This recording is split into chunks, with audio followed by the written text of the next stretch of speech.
Hello and welcome to Globe Chopping. Today we're joined by award-winning Indian chef Sarah Ali Chowdhury. Today, Sarah will be taking us through two classic Indian curries. Our audience will be tasting the dishes and deciding which takes the crown. So, hi Sarah, thanks for joining us. Thank you. Can you tell us what we're going to be cooking today? Today we'll be making a potato, red pepper and aubergine bhaji, and we'll be making a coconut fish curry.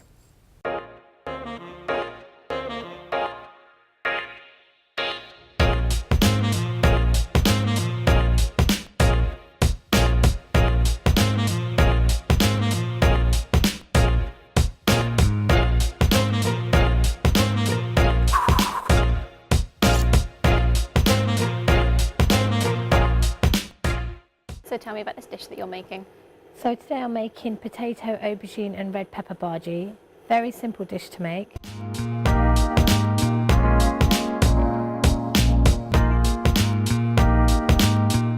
There's only 3 spices in this, so we've got cumin powder, coriander powder and turmeric powder.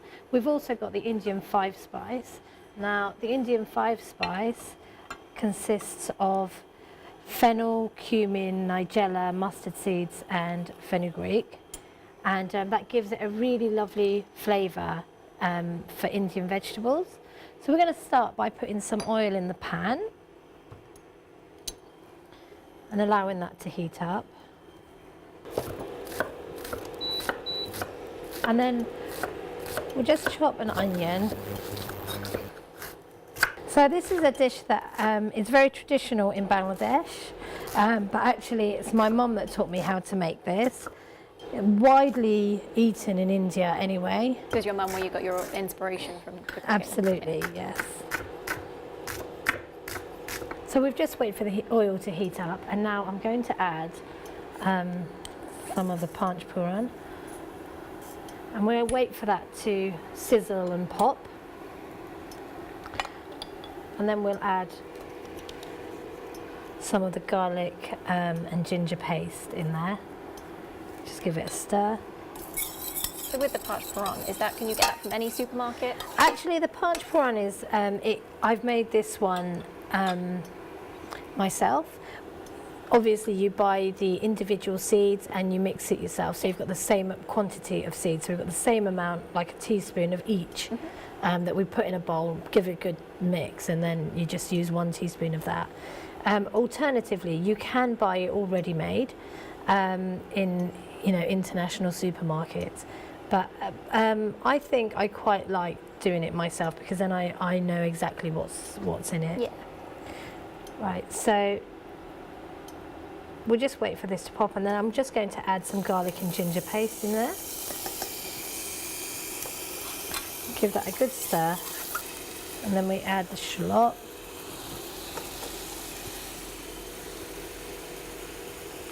Now, if you don't have shallots at home, you can use onion or spring onion. It's what's readily available for you. What's sort of your significance of using shallots? Why do you prefer them? I like using these shallots for Indian cookery because it's slightly pink, very similar to the onions that they use in India. Right. And I find it softens quicker.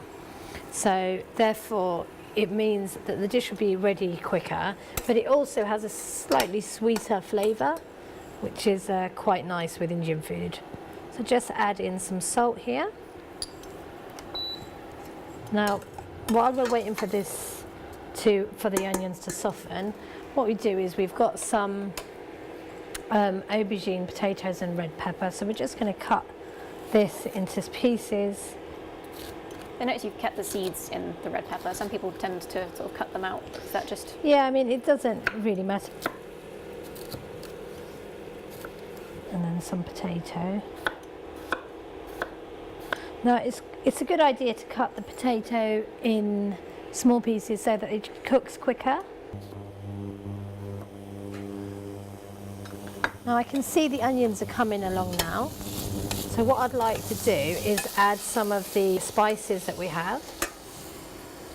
So we'll add some turmeric powder, half a teaspoon, and about a teaspoon of cumin powder and coriander powder.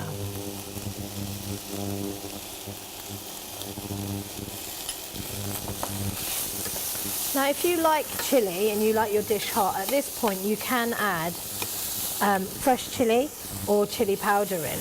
Now, just to give it a nice consistency and a very slightly thicker flavour, I'm going to give it some plum tomato in there.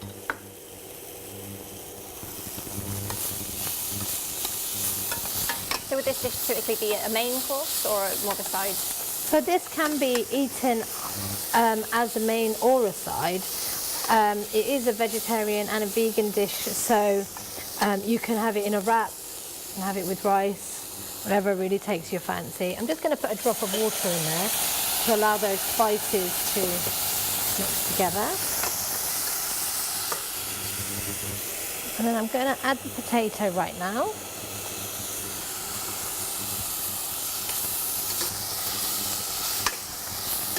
Give it a stir. We just add the potato first of all, so we know that the potato takes longer to cook. Give it a good stir so all the spices go in, and then we're going to add the pepper. And you can see all that lovely colour coming together now, and you can smell that, can you? Yeah, it smells lovely. Now, while that's getting ready, I'm going to put some aubergine in there. Just going to slightly lower the temperature and cover it. I'll add a little bit more water in there.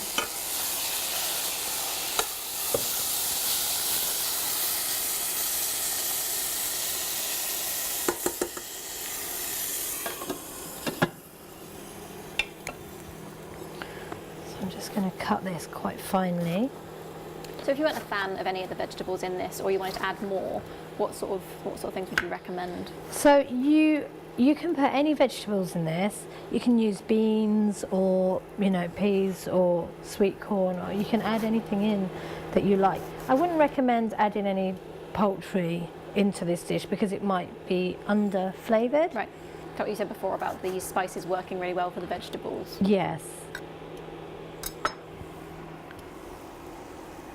So you can see that's all starting to come together now.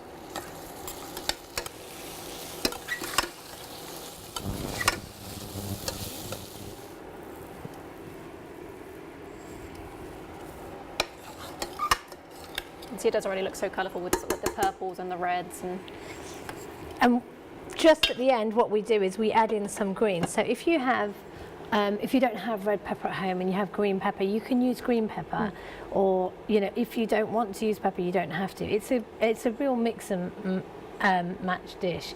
The other great thing is knowing that these spices, the coriander powder and the turmeric, works really, really well with potato and anything potato. So even if you were just cooking potato on its own, you wouldn't need any more than these two spices. That alone brings out a lot of flavour. Fantastic. We use coriander at the end of it, and we use it as a garnish, but when you cook with that, it brings that really lovely aroma on the food, and it also adds that colour and vibrancy to the dish.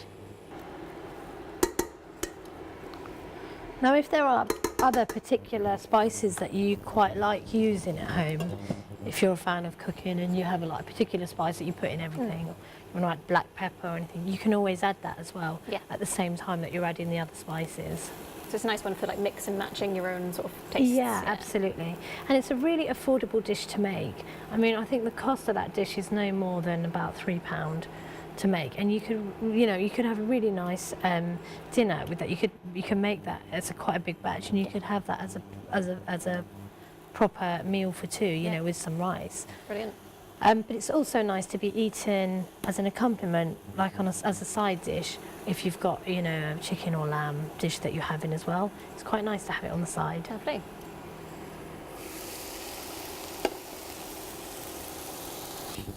So for me, I would personally, I would use this as a filling, and what I would do is make samosas. Oh wow! With some homemade pastry, similar to short crust pastry, and just roll it out and make the famous triangles and fill it with that filling, deep fry it, nice and crisp, golden samosas, because I quite like these more as a snack type food. But this can be, especially for vegan and vegetarian people who are vegan and vegetarian, they love this dish. It's been so popular amongst vegans. Yeah, I can imagine. Yeah. Right, so it's almost coming together now. So when you add water to the dish, it's better to add it when the spices are cooking. Once you've put all the other vegetables in, better not to add the water. If it starts sticking to the bottom of the pan, you can add a little touch. Yeah. But if you put too much water, you'll make it into a curry, which you can do if that's what you want. But this particular one I'm making is more of a dry dish. Yeah. That's why it works so well with so many different Absolutely, variations. yeah. I'm just going to cut some of the fresh coriander.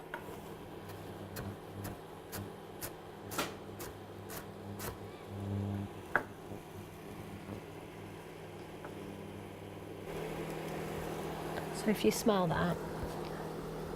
Yeah, it smells beautiful, really Yeah. fresh.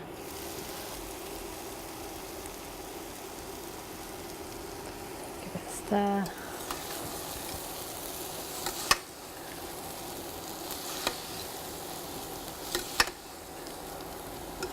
Now you can see really how colourful it is.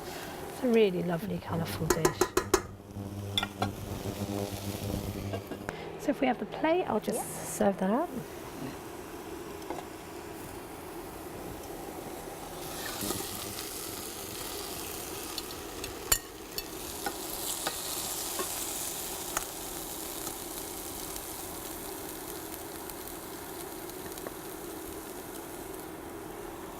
You can see just how colourful that is. And then we just sprinkle it with a little bit of fresh coriander on the top. Fantastic.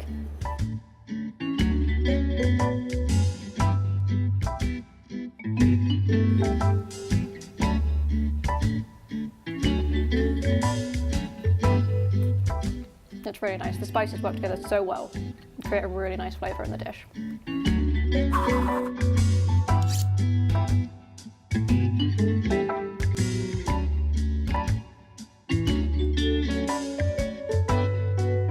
Let's see what everybody thought. Nice and mild. Yeah. Yeah, it makes a nice side dish. You guys can't stop, you still go. It's really, really nice. Very, very, very, very, very flavoursome. And as a student, I'd definitely make this Yeah. quite cost efficient as well.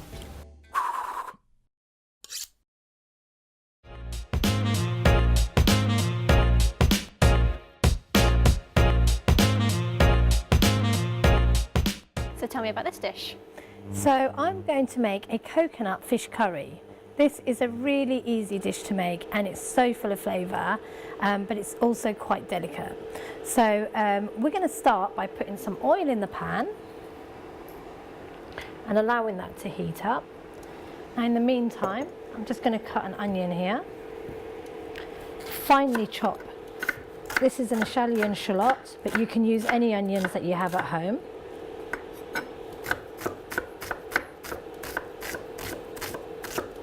It needs to be quite finely chopped, this onion.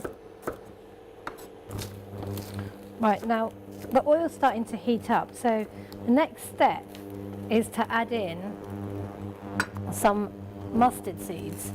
Now mustard seeds that I'm using are the brown and white ones, but you can use either or, it doesn't make any difference, they will taste just as good.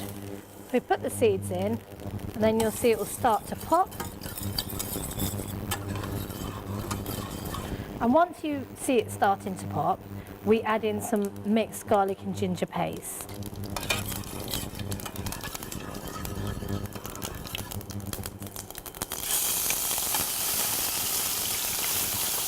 Mustard seeds can be quite messy, it goes all over the place, so it's quite, makes more sense to cook in a deeper type of pan. I'm just going to add the onion in now.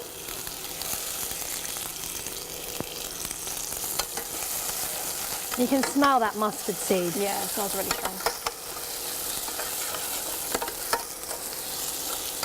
Now while we're waiting for the onions to soften, just going to add a little bit of salt to that. Now you don't want to add too much salt because fish is very light, and it does, you know, it can get salty very easily. Yeah. And if you it's always better to add less salt. So just while we're allowing for the onions to soften, the spices that we'll be using in this dish, some fresh turmeric powder, some fresh coriander powder, and a little bit of mixed curry powder.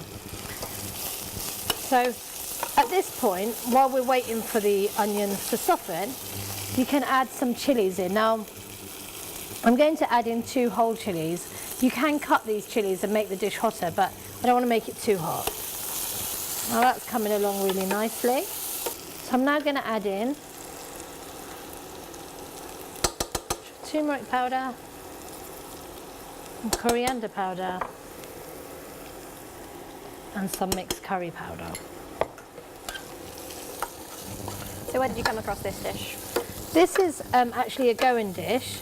Again, my mum taught me how to make this. My mum taught me how to make everything I know. So we travel quite a lot to Goa, and this is also quite popular in South India regions like Sri Lanka. So I'm just going to add a little touch of water at this point, which will just allow the spices to combine well together and it won't be gritty.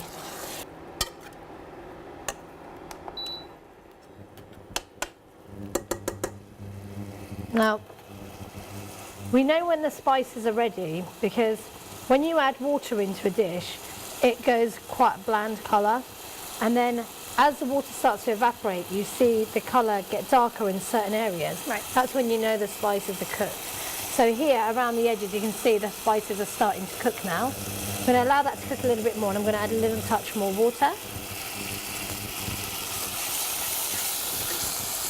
I think a lot of people tend to be afraid to put water in with their cooking, so they worry that it's going to make it too wet or too soggy. It can, Yeah. depending on what it is. But for this particular dish, where we're using fish, we want it to be a light dish. We're actually adding coconut milk as well. Yeah. So it's a good place to start with this, to allow the spices to be not powdery. Now, the fish that I'm using is cod.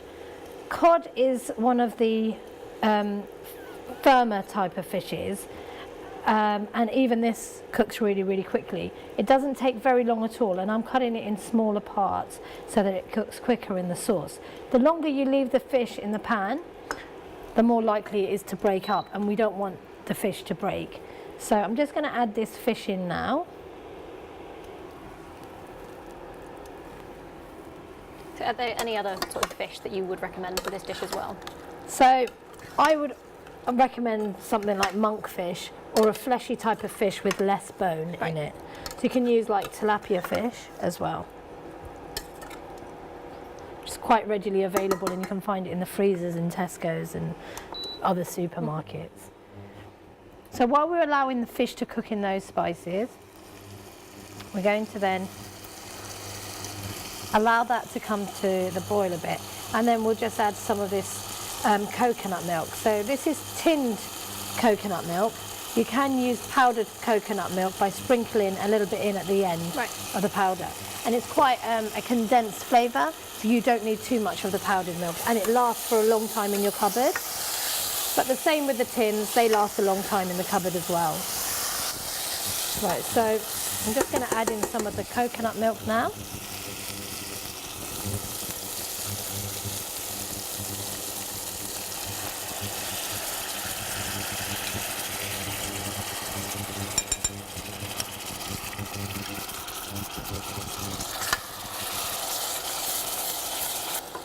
Is this a dish you cook often? I don't cook it that regularly, but it is. It's like more of a special dish that I would cook at home. Yeah. If I've got a friend coming around for dinner or something like that. I don't like cooking it in bulk because you can't cook this type of fish in bulk. It will just break. Yeah. So it's nicer as a more artisan type gourmet style food. What would you serve it with? So I would have this with rice. Right, so this is ready to serve now. Yeah, brilliant.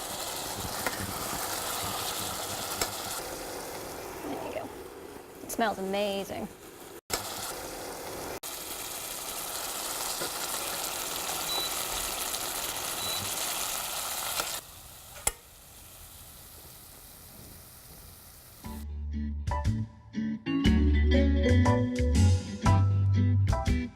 All right, let's see what the audience thinks.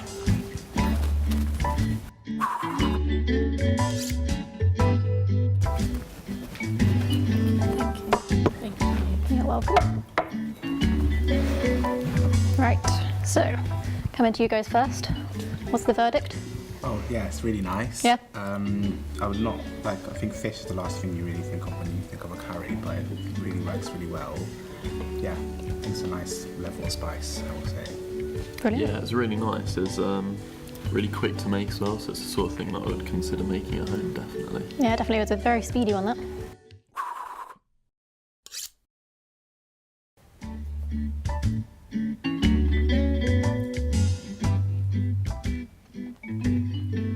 This dish is absolutely lovely. I think the spices work so well with the fish, and this one's absolutely my favourite.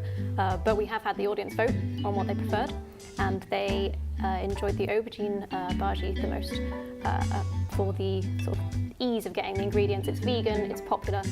Two really good dishes all round, though.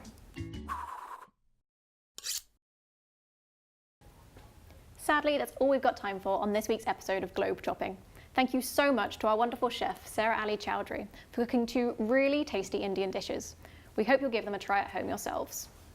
Join us next week, where we'll be diving deeper into Mediterranean cuisine with a traditional Mediterranean home cook, who'll be showing you guys two more easy and flavoursome meals to make at home yourselves. Goodbye.